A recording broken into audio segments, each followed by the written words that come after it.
कुल देवता हिंदू परंपरा में परिवार के संरक्षक देवता होते हैं।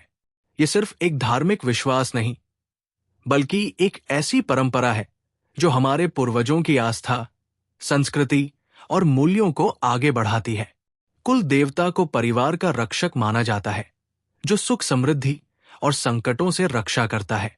हर हिंदू परिवार का एक खास कुल देवता होता है, जिसे पूरे वंश की भलाई के लिए पूजा जाता है। कुल देवता की परंपरा कैसे शुरू हुई? पुराणों में वर्णन मिलता है कि जब संसार में असुरों का आतंक बढ़ा, तब ऋषि मुनियों और देवताओं ने हर कुल की रक्षा के लिए एक एक देवता को नियुक्त किया। ये देवता परिवार की बुराइयों से रक्षा करते थे और शुभ फल प्रदान करते थे। माना जाता है कि हमारे पूर्वजों ने अपने जीवन में जिस देवता को सबसे अधिक पूजनीय माना, वही आगे चलकर कुल देवता कहलाए। प्रमुख कुल देवता कौन होते हैं? भारत में अलग अलग परिवारों के कुल देवता अलग होते हैं।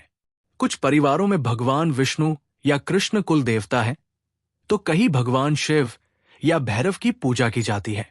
कई परिवारों में देवी दुर्गा, काली या ग्राम देवता कुल देवता के रूप में पूजे जाते हैं।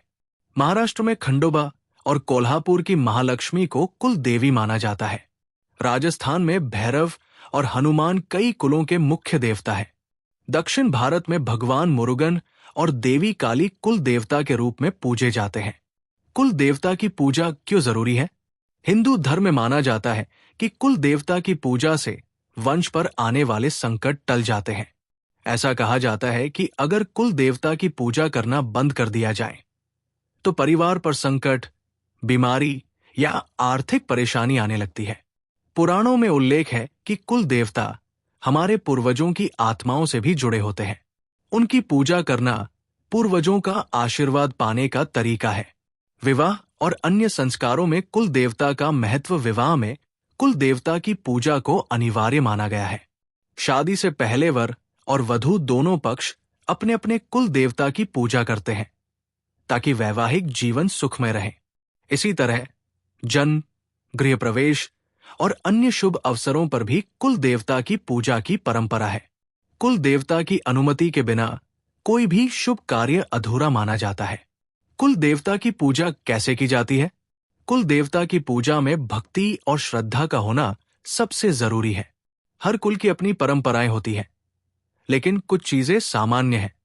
कुल देवता के मंदिर या स्थान पर जाकर पूजा करना, प्रसाद, फूल और धूप दीप से पूजा करना, परिवार के सभी सदस्यों का एक साथ मिलकर पूजा में भाग लेना, कुल देवता को याद करके सुख समृद्धि और आशीर्वाद की कामना करना। कुछ परिवार साल में एक बार कुल देवता के मंदिर पर इकट्ठा होकर पूजा करते हैं।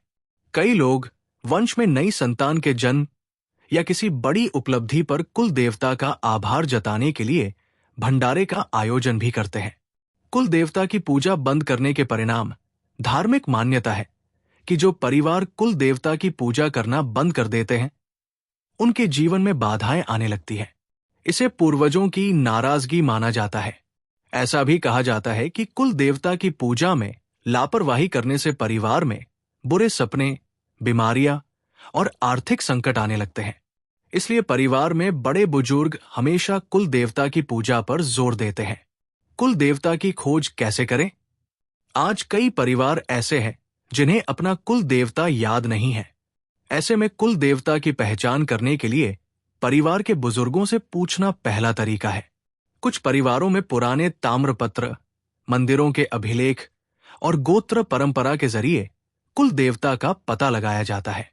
कई बार कुल देवता के मंदिर गांव या मूल निवास स्थान पर स्थित होते हैं। कुल देवता की महत्ता। कुल देवता सिर्फ एक धार्मिक परंपरा नहीं है, वे हमारे वंश के रक्षक हैं। ये परंपरा हमें हमारी जड़ों से जोड़े रखती है और हमें याद दिलाती है कि हम अपने पूर्वजों की विरासत को आगे बढ़ा रहे हैं। कुल देवता की पूजा करना हमारे जीवन में स्थिरता, शांति और समृद्धि लाने का एक जरिया है। यह हमें सिखाता है कि चाहे हम कितने भी आधुनिक हो जाएं, अपनी जड़ों को कभी नहीं भूलना चाहिए। कुल देवता की कृपा हमारे जीवन को सही दिशा देने में हमेशा मदद करती है।